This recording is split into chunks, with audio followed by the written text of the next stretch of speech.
It's amazing that beating Baylor and UCF gives you a chance to potentially win and compete for the Big 12. Get ready for the 3-point stance. 3 different minds, 3 different opinions, 3 dudes talking ball. It's Kenton, it's Jay, it's Zach. Time to bring the heat, boys. It's the 3-point stand. Zach Blackerby, Jay Smith, Kenton Gibbs, hanging out with you on the Locked On College Football channels here. Thank you so much for making us your first listen every single day. The playoff picture right now, if it were to start today, is insane. That's coming up, as well as, hey, all these upsets. Could this be the new normal for college football? But let's start things off. Prime time has them going in Colorado. A 2-0 start. And guys, the buzz is kind of happening back in Boulder. Jay, they're 4-point dogs against K-State on Saturday. Does Colorado have a legit chance, not only in this game, but in the conference? Oh, absolutely they do.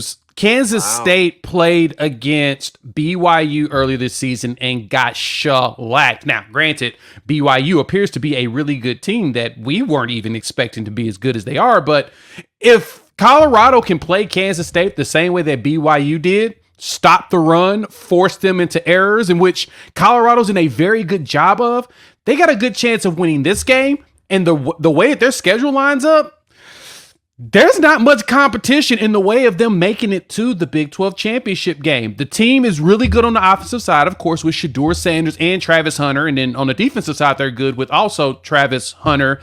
I'm still in amazement that we're able to say that. You got a dude that can play both ways and is a threat at both ways at over 100 snaps. And so to me, if Colorado wins this game at the crib, they're literally beelining to the Big 12 championship game.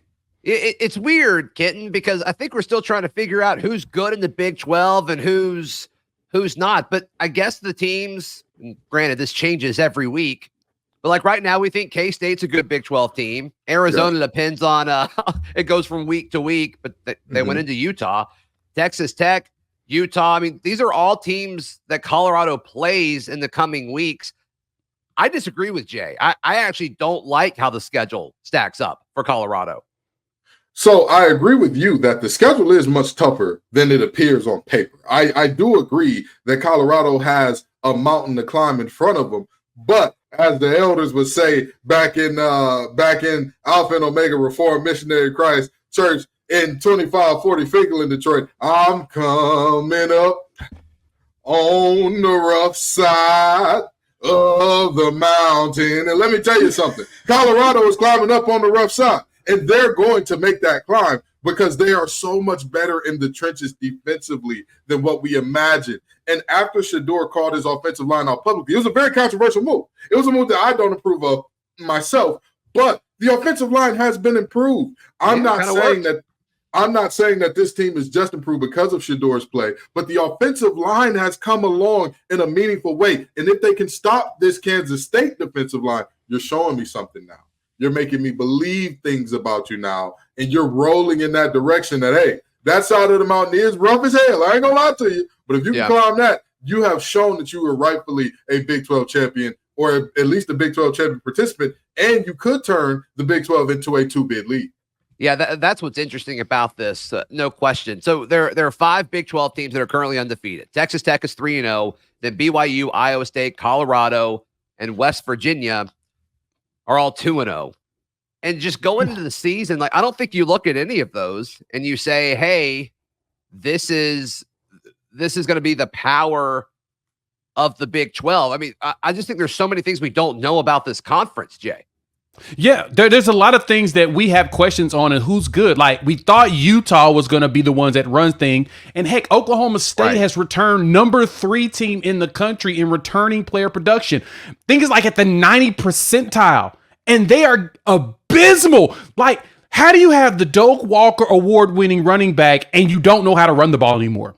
Yeah. It's like their entire offensive line forgot how to play football. Their quarterback is 60. He's for real on AARP, and he can't even throw the ball 6 yards. It is abysmal of what's going on there in Stillwater. And look, this point, we need to start asking questions. What the heck is Mike Gundy doing? Now, granted, I typically don't question that old man, mainly because he's only had one losing season his entire tenure at Oklahoma State, which is beyond impressive, right? To do that at that school.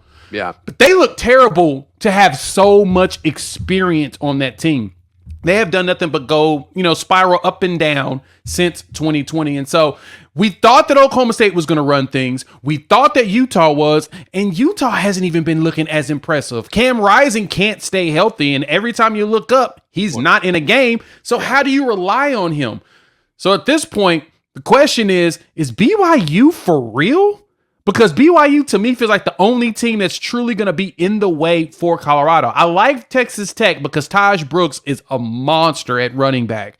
Yeah. But Colorado has shown that they're really good at stopping the run.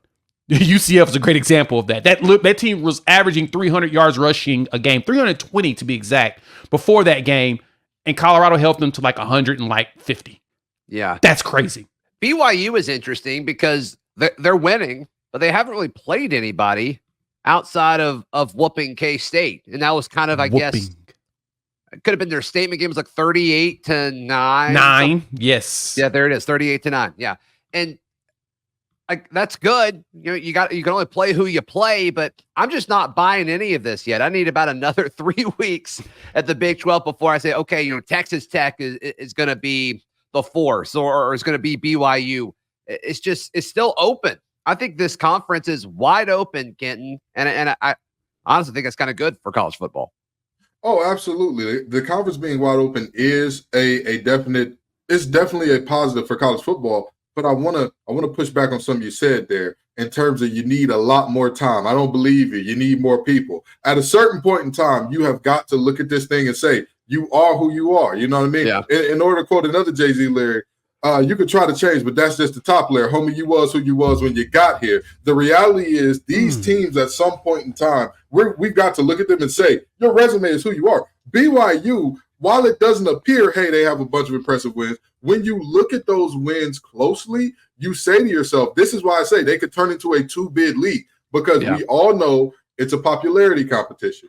And BYU, if they run the table or if they get really close and win the Big 12, they walk out 11-1, 12-1, win the Big 12, go on, and Colorado does a similar thing, but they lose in that championship game because of who Deion Sanders is. They will get a nod. They will get a bump in terms of, you know what? They do have one loss, but we'll go ahead and figure out a way to get them in anyway. And BYU, they seem to be rolling. I mean, that win against SMU looks better and better every single week because the Pony Express keeps ponying up in the ACC. They said, hey, they cooking boys.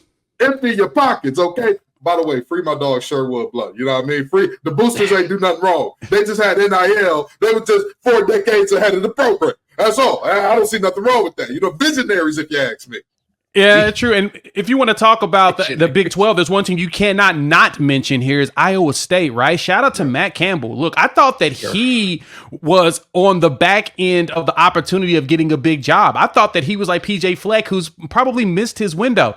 He's got these boys at 5-0. Now, they were also one of the teams in the country that was top 5 in returning production that made me say, okay, they may surprise us. Look, they're number 11 in the country right now. They're playing really good ball. Rocco Beck, shout out to you, my boy. Rocco out there cooking some folks. And that defense is actually really good. Looks like a Matt Campbell coach team. And then he's one of those coaches similar to Oklahoma State. This is why I'm so surprised at what the Cowpokes are doing. Yeah. When Gundy has a whole bunch of super seniors, his teams come out there and win 10 games. It doesn't matter. It's usually every 4 to 5 years. He always does this. And they cannot do this right now for some reason. Iowa State does the exact same thing, but this time they're producing. Hey, they may be the biggest obstacle going through because they actually play Kansas, Texas Tech, they play Utah and Kansas State, as well as West Virginia. I think if anybody's got a gauntlet of a schedule, it's Iowa State. And if they go through unscathed, yeah, they're going to win the Big 12. And that's going to be the team that Colorado's definitely going to have to be afraid of. Yeah. Are upsets in college football the new normal? We tackle that next. This is the 3-point stance. Hey, NFL fans, you can start your season with big returns with FanDuel, America's #1 sports book. So when you get that hunch in the middle of the game, you can check out the latest stats, view live play-by-play, and so much more on the same page where you place your bets. Right now, Colorado, we just talked about them. They're a 4.5-point dog at the crib. Little shocking, but at the same time, Vegas may know something. So if you want to jump on that, you can get started with $200 in bonus bets guaranteed when you place your first $5 bet. Just hit them up over at FanDuel.com, America's #1 sportsbook. Thank you so much for making the 3-point stance your first listen every single day. This past weekend, we all agree, was crazy. Pure chaos, pure pandemonium, upset here, upset there. Can't stress it enough. Vanderbilt beat Alabama. But there were a lot of those. I mean, Tennessee dropping to Arkansas. The list goes on and on. Kenton, is this the new norm? Is this a byproduct of the transfer portal and of NIL? Is there more parity throughout college football? And that's just kind of what it looked like in dramatic fashion this past weekend?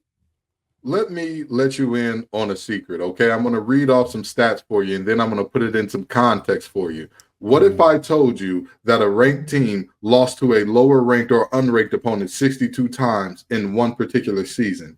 What if I told you that top 10 teams lost 29 times in one particular season? What if I told you that the #1 team in the nation lost 4 times in the season? #2 teams in the nation lost 7 times, all in the final 9 weeks of the season. And #1 and 2 teams lost in the same 3 weeks, or in the same week 3 times, rather.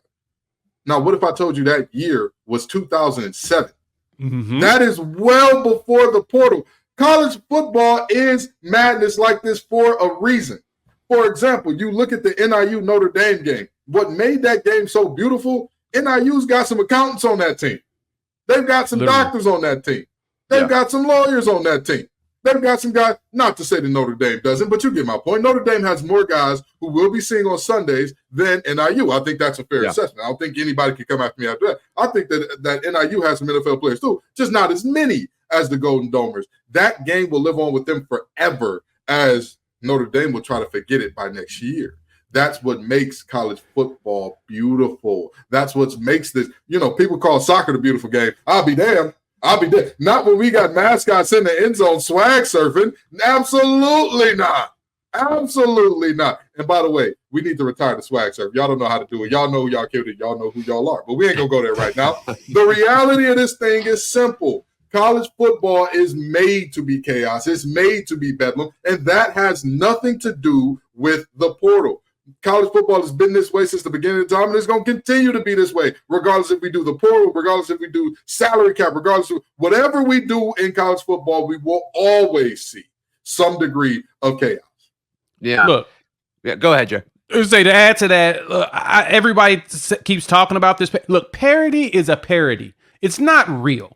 We are always going to get those moments where a team's going to knock the top team off every blue moon. That happens. Exactly. 2007 was probably the most chaotic year in college football, and that was the year that reminded me and solidified in my heart why I love college football so much. Kansas was #2 in the country. I'm talking about Kansas. That a team that we thought was going to be this good this year ain't even right now. USF, South Florida, was the #2 team in the country for a week. Cal, which we love in the Calgorithm right now, they were #2 in the country. That list was going on and on. It was such a fantastic season. But you get a lot of those on a regular basis, but guess what happens? The cream always rises to the top. Top teams, they hit a speed bump, and then they continue to start throttling everybody else like they always do. It's a tradition as old as the game itself. No matter what you say or do, the best teams are going to come out there and win. The most disciplined teams are going to come out and win. Some of these teams, they can catch lightning in a bottle, but after that lightning gets itself out, they ain't catching it again. So to believe that now that the transfer portals create this, look, Ole Miss was a team that lived in the transfer portal. That transfer portal shouldn't help them against Kentucky. Yeah. Colorado has lived in the transfer portal. That didn't help them against Nebraska, but so far, we're starting to see that, okay, Some teams that know what they're doing, it's all about the coaching. The coaching is what matters the most. The ones that do the best adjustments later on in the season. The teams that are the healthiest are the ones that always seem to continue to rise, or the ones that get healthy as the season progresses. They're the ones that typically shock you the most. You said the cream rises to the top, and after a lesser team catches lightning in a bottle. So what it sounds like is they're letting the naysayer know. That's what it sounds like to me. That's what it sounds like. You know, I'm just saying. Cooking with grease. Do you guys think the upsets over the course of the season will mean less than what they did in 07? Because in 07, if Vanderbilt beats Alabama, their season's over. Yes. That's not the case. I think we would all guess. If we had to guess right now, is Bama a playoff team after this past weekend? I'm still saying yes. I think you guys would lean that direction. Maybe not. But I do wonder, like, what the perception of these types of games will be moving forward with this expanded playoff. I mean, I 1,000% agree. I 1,000% agree that they're made lesser by the playoff because there's so many opportunities to bounce back. Back in the day, only 2 teams played for the championship. Them computers they would do their little typing, they do their little AI before AI was out, and they say, all right, these are the best 2 teams. Let them play for it all. Is the BCS the original AI, you think? You know, it feels like it. And you know what? I'm going to say something. Might be controversial. We need to bring it back. We need to bring it back. We need to stop letting these humans decide. We need to stop letting these people with their biases and thoughts. And I know that the algorithm is going to decide, have some bias in it too. But I want to take that back to the point I was originally making there. I absolutely agree that these upsets are made lesser because when Pitt knocked off West Virginia in the backyard brawl, not only did you beat your most hated rival, you knocked them out of BCS championship contention. That would have been the first time that West Virginia went since the 80s. In the 80s, I wasn't even born yet. I wasn't even thought of. My big brother wasn't even born last time West Virginia made it to a national championship. So that was the moment for them that their enemy gets to say, we were the foil. We were the spoil. We did it to you. And I'm telling you, a guy like you, Zach, especially, where you, Auburn, you got a chance every year to ruin it for those boys in Tuscaloosa. And I would love nothing more than to give Auburn the opportunity to say, hey, we did it. We were the reason you got knocked out. But even if you all do win this year, it was you all and Pavia as why Bama didn't make it. Look, I disagree vehemently with that take. And the reason why I disagree is because Alabama did not lose the last week of the season. They lost in the beginning of the season. And this league, this sport is the most forgiving of a loss early in the season than any sport out there. Because these games matter so much. Every single one does. To me, it just puts more suspense into college football because think about it this way. There's only one undefeated team in the SEC. Who's going to make it to the SEC championship now? We now have multiple teams with the opportunity. You know, the illusion of parity, it's there right now. Now people are actually engaged early because before it was Bama, Georgia, and the Pips. That was basically it. And the hope was that someone else would emerge and push. You get an LSU that will randomly show up. Maybe a Tennessee will give us a ride. But now, because everybody's got one loss except for Texas, in which we hope they get one this weekend, now you get to watch and see. Every SEC fan wants Texas to lose this weekend. Stop playing with me, Smokey. You know this. We all know this. All of y'all in the SEC hate Texas now as much as everybody else do. Y'all realize why you hate them. But I digress.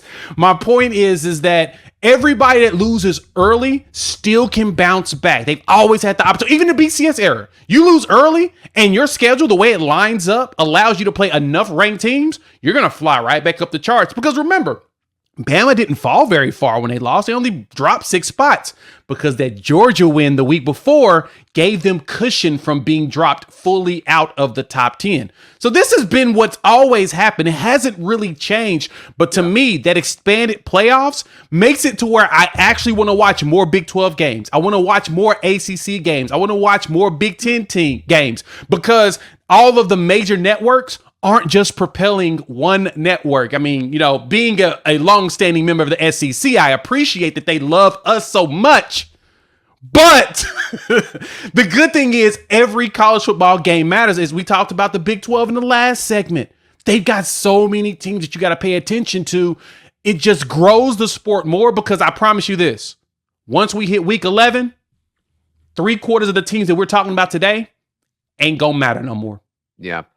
Well, let's jump into some of those teams, because if you were to do it right now, there's some fun ones in there in this potential playoff bracket. So that's coming up. This is the 3-point stance. And folks, this is game time. All right. Let's make this thing clear. If you love going to live events, if you love going to sporting events, if you love going to concerts, if you love going to comedy shows, it does not matter. If it is live, you've got to check out Game Time. Trust me, there has never been a better time to be a part of Game Time, because they have the all-in pricing. Game Time has a new feature as well called Game Time Picks that makes getting tickets for your favorite live event even easier. Game Time Picks filters out the fluff to show you only incredible deals on great seats, so you don't have to waste time searching through thousands of tickets. Also, Game Time is making sure that you've got what you need, because if you go to pick out an upcoming event and you have the app, you can browse through the seats on Game Time Picks in real time and talk about the great deals that every single time you're going to get with Game Time. There is a great deal out there for everybody, whatever event you want to go to. So make sure that you figure out how to use the app so you can get the customize your spot feature, so that you can go ahead and make sure that you see the features that allow you to see your view from the seat. I'm not going to lie to you. If I had the ability to see, oh, wait a minute, I'm in the nosebleeds, I might not want to do that. I might want to move down a little bit in that bowl. I might have spent that extra $10 or $20 a couple times. But guess what? Every time with Game Time, they're making sure that you've got what you need. Again, the all-in pricing feature shows you the total up front, no surprises, no fees at checkout. And trust me, you have to turn that feature on, but it's a great one. The seat views, the lowest price guarantee. Now, let's talk about that for a minute. You get the lowest price guarantee, or Game Time will credit you 110% the difference. They're not just paying you the difference. They're throwing a little lanyap on there to make sure they take care of you. So take the guesswork out of buying tickets with Game Time. Download the Game Time app, create an account, and use code LOCKEDONCollege for $20 off your first purchase. Terms apply. Again, create an account and redeem code LOCKEDONCOLLEGE for $20 off. Download the Game Time app today. What time is it? Game time. So if the playoffs were to start today, there's a real chance, gentlemen, we would see Texas Tech, we would see Indiana, we would see Texas A&M, Clemson. I mean, just talking about the craziness of college football to continue the conversation from last segment. I mean, which of these teams do you think has a legit shot to make a run and do this? And I'm praying one of you says Indiana. Shout out to Sig and the boys up there in Bloomington. Yo to the good Noops. If you can see the caves behind me, you know, that's where we were founded at and all that. But Indiana ain't got a snowball's chance in hell. They are not there right now. And again, love Sig. I love him. I love everything about his personality. I love the fact that he's that guy that's like, hey, we win. That's what we do.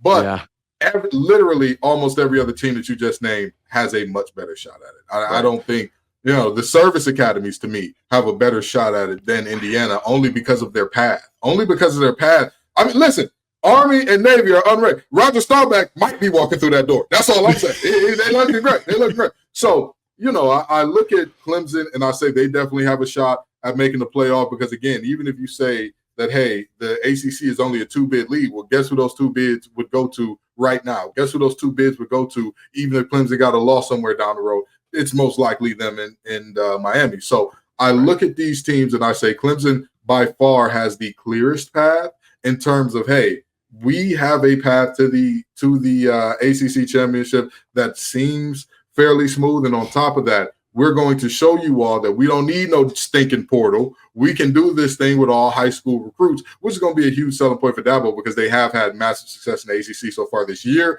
So I think Clemson is the squad that, of all these teams, they look like the one that's primed to stay in that position. Yeah, I mean, you talk about path. Like, I think Texas Tech is probably there too, as far as a likely path. We talked about the Big 12. Nobody really wants to step up.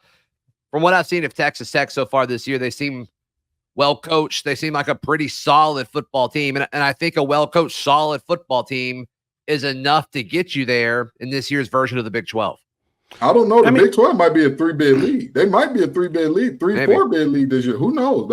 Hey, the way that they're balling, yeah, there's a very good chance. Looking at Texas Tech's schedule, not only, they lost up there at Washington State to start the season again. I told y'all, you lose early in the season, it doesn't hurt you as much. Look at Texas A&M. They opened the season with a loss to Notre Dame, and now everybody's talking about they may make the playoffs, which is still a hilarious notion. But at the same time, Elko might be coaching them boys up if you look at it. But no, Texas Tech's got a good ride. They've got Iowa State, Colorado, and back-to-back games, and they wrap the season up with West Virginia. Look, if they can win 2 out of those 3 games, along with beating up on Baylor like everybody else has, as well as slapping around TCU like most teams have, look, they may have a very good chance of going. So they're one team to keep your eyes out for. Indiana, I don't feel like Indiana's got a chance. That gauntlet of the end of Michigan State, Michigan, Ohio State, and then Purdue with Washington and Nebraska in between.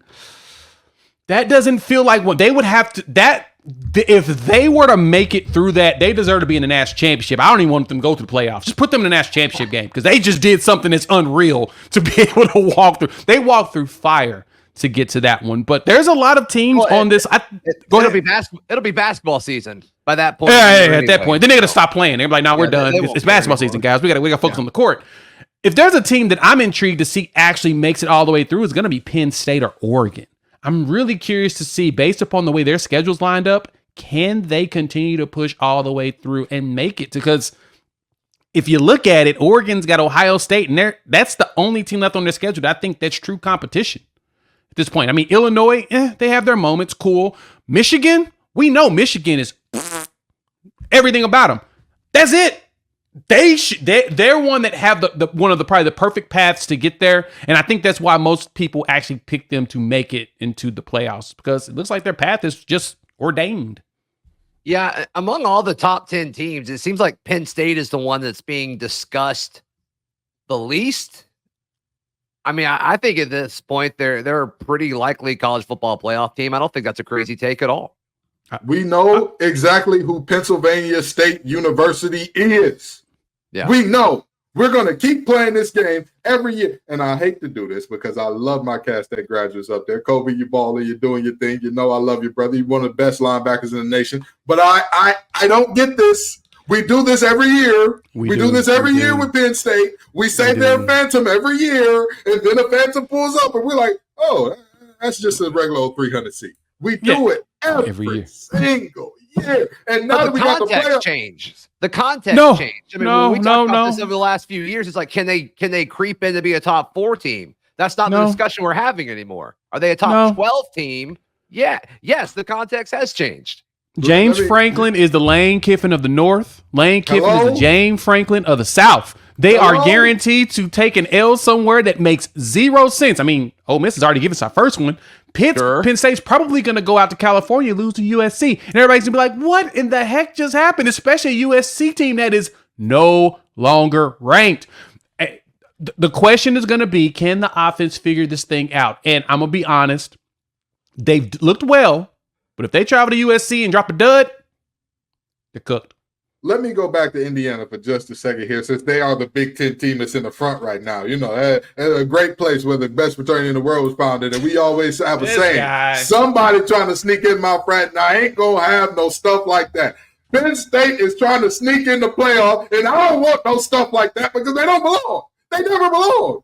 And are we asking, are they one of the best 12 teams in the nation? I think the answer is definitively no, but they trick everybody every year. They tiptoe around and beat up all these mid-level Big Ten teams that have decent names. And it's like, oh, that's a good team. And then all of a sudden, Ohio State comes by and says, all right, we're going to spank that baby, put him to sleep. Michigan comes by and says, oh, how you doing over there, buddy? Another spanking for you. Oh, yeah, your cheeks ain't rosy red yet. Don't worry about it. We got another spanking on the way for you after you see a third Big Ten team that's a real deal, if there is one that year. Because Penn State just cannot make it happen in big games. And I got a better comparison for you. He's not the Lane Kiffin of the North. He's the Brian Kelly of the North. Because in big games, that boy gets to shaking in his boots. I love me some James Franklin. But that man has constantly let me down in big games. Every time I say, this is the year, they're going to do it. He's going to figure it out. It's like, LOL, JK. No, we're not. No, we're not. Yeah. We're not going to do it. So I'm done. Smiley face. I'm done with it. I can't believe in that team no more. I want to talk about Indiana, who is the leader right now. Yeah. All about Indiana. No question. All about IU. No question. All right, that's another 3-point stance in the book. Thank you so much for making the 3-point stance your first listen every single day. For your second listen, go check out our buddy Spencer McLaughlin of Locked On College Football right here on this very channel or podcast feed. For Kenton Gibbs and Jay Smith, I'm Zach Blackerby. This has been the 3-point stance.